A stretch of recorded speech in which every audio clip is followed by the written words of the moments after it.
What is up guys, it's your boy Solheim here, back with another Classic WoW video for Mists of Pandaria Classic.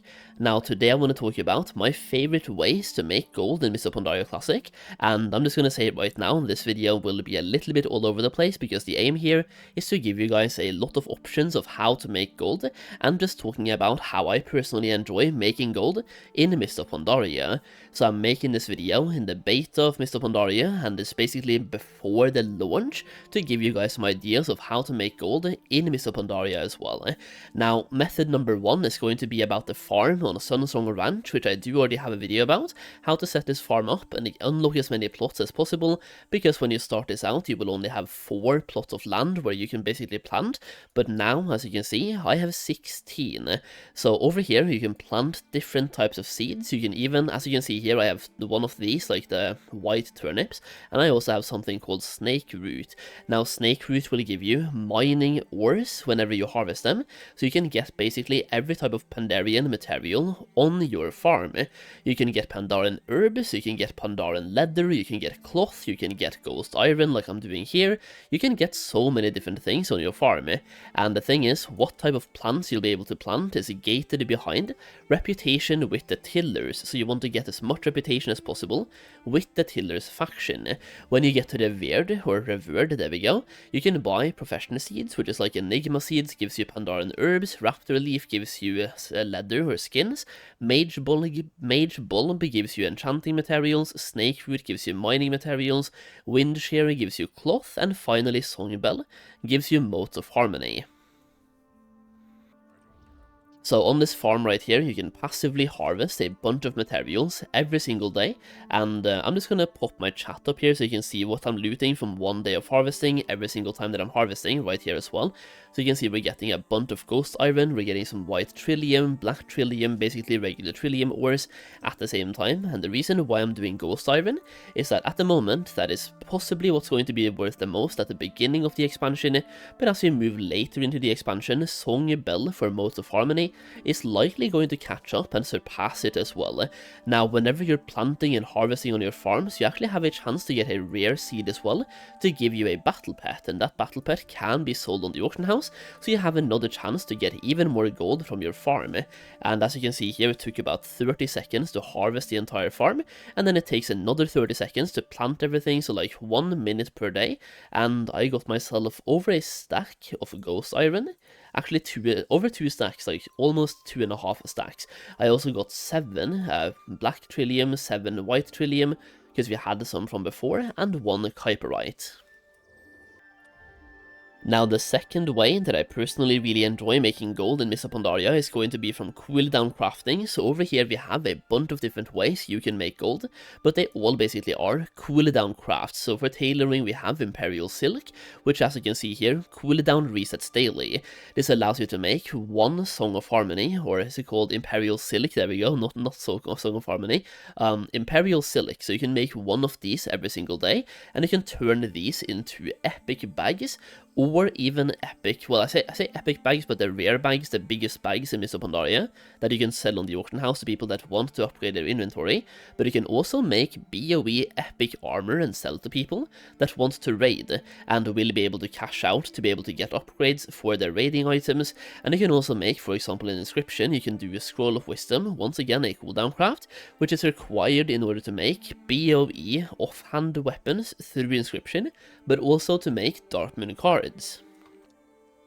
You also have other professions that also have daily crafts, like for example Alchemy has this one right here, allowing them to make Riddle of Steel on a daily cooldown, and they also have another way to make more Riddles of Steel by using Song of Harmony, and the same thing goes for tailoring, like we can use something else to make even more Imperial Silk by using Song of Harmony right here. So using Spirit of Harmony you can make even more Imperial Silk, but it will be more expensive. So using a combination of both having the Sunsong Ranch fully access to yourself, and also having 2 professions with daily cooldowns available, you can make over 1,000 gold every single day by spending about 2 minutes every single day. You basically clear out your farm, click 2 buttons, and that's it. That's all you have to do, and that's arguably some of the best gold you can actually make in Mists of Pandaria.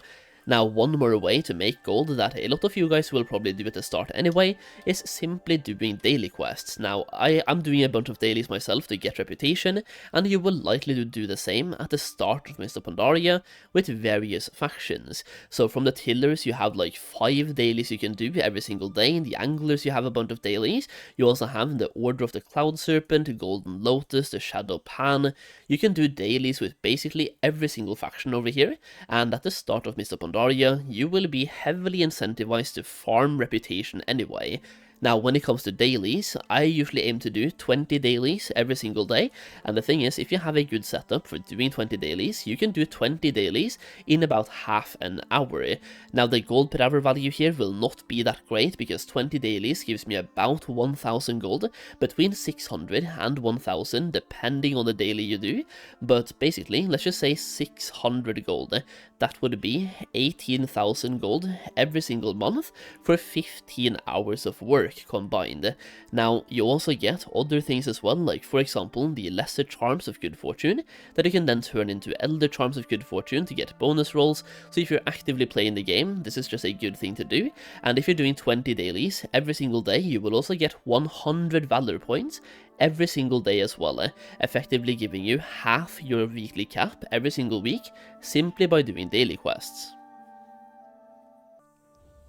So even if that one right there, doing dailies, is not that good in terms of competitive gold per hour, it is very good if you're actively playing the game anyway, so you can just make gold while playing the game and working towards your regular weekly objectives. Next up then, another way that I personally like making gold in Mists of Pandaria is actively farming for gold. Now over here you have a bunch of different options. You can go for a skinning gold farm, a tailoring gold farm, or just a regular mob gold farm. You just want to focus that if you have skinning, you want to focus on beasts, for example, to get more skins, and if you have tailoring, you want to focus on humanoid mobs to get more cloth as well. One note for tailoring is that you also want to have northern cloth scavenging from Northrend, which still works in Mists of Pandaria, so definitely get that. And no matter what type of farm you're doing, when it's about a mob, you want to pop a potion of luck, as you can see that I'm popping here, and this one basically gives you even more loot from just farming mobs and gives you treasure chests. Those treasure chests can contain motes of harmony, regular Pandarian herbs, Pandarian leather, more cloth, more mining materials, just a bunch of everything. It's basically the potion of treasure finding for Mists of Pandaria. And once you have this potion, it's all about killing as many mobs as possible, because the more mobs you kill, the more of those treasure chests you will actually get. So then you can just find a location fitting your professions. Once again, skinning, focus on beast, tailoring, focus on humanoids, and farm away. Now, if you want to know more about where to farm once you are farming for gold, I have a gold making guide for Mists of Pandaria, which covers a bunch of different gold farms, both for tailoring, skinning, motes of harmony, and the potions of luck. Now, when you buy this guide, you first of all get the guide itself, which is currently 85 pages, and if I make the guide even more bigger by adding pages to it, you will get those updates sent to you for free.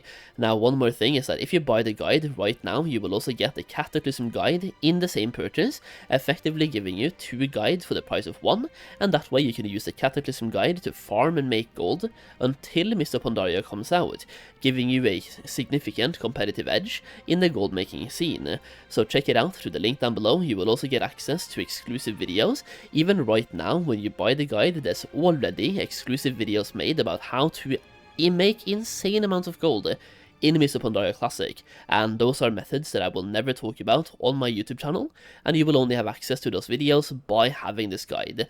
So check it out through the link down below, and if you do buy the guide, thank you so much. Your support means everything to me, and I will make it my personal goal to help you make as much gold as possible in Mists of Pandaria Classic. Either way, gold farming is great, so let's talk about one more way to make gold in Mists of Pandaria. Now, this next method of making gold will be very good in Mists of Pandaria due to that we're using a brand new system coming in Mists of Pandaria, which is battle pets.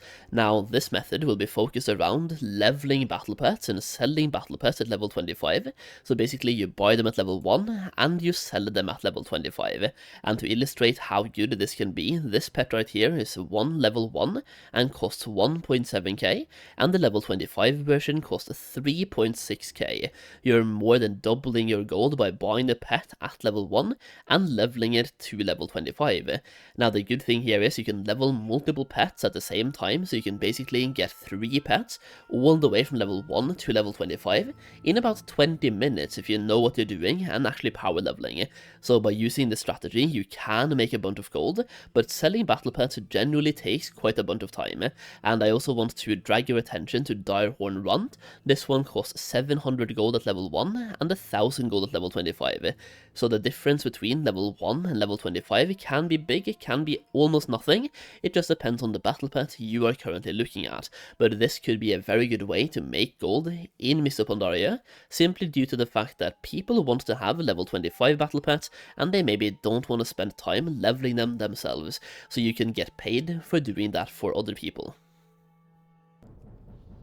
And when it comes to selling battle pets, all you need to know about is the caging mechanic. So you open up your mounts and pet tab, go to your pet tab, and then you go to a pet that you want to sell, like for example the Menagerie Custodian, that is usually a soulbound pet.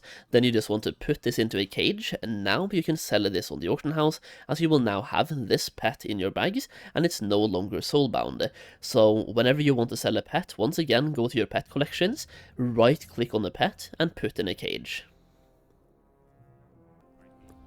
And there you go, that is a bunch of different ways to make gold in Mists of Pandaria Classic, and some of my favorites. Back in the original version of Mists of Pandaria, I leveled up so many battle pets, and made quite a lot of gold by selling those pets at level 25. Meanwhile, I bought them at level 1. You can also use that to level up characters at the same time, so you can level up a character from level 10 to level 90, for example, only by doing battle pets, and level up a bunch of pets at the same time and sell those pets again for more gold as well. Either way, let me know how you are planning to make gold in Mists of Pandaria in the comments down below, as I would love to hear some takes on this, like how are you making gold, or how will you be making gold? Let me know in the comments, and if you enjoyed the video, leave a like down below. As always, thank you for watching, I really do appreciate it, and what did I just try to say? I will see you again in the next video very soon.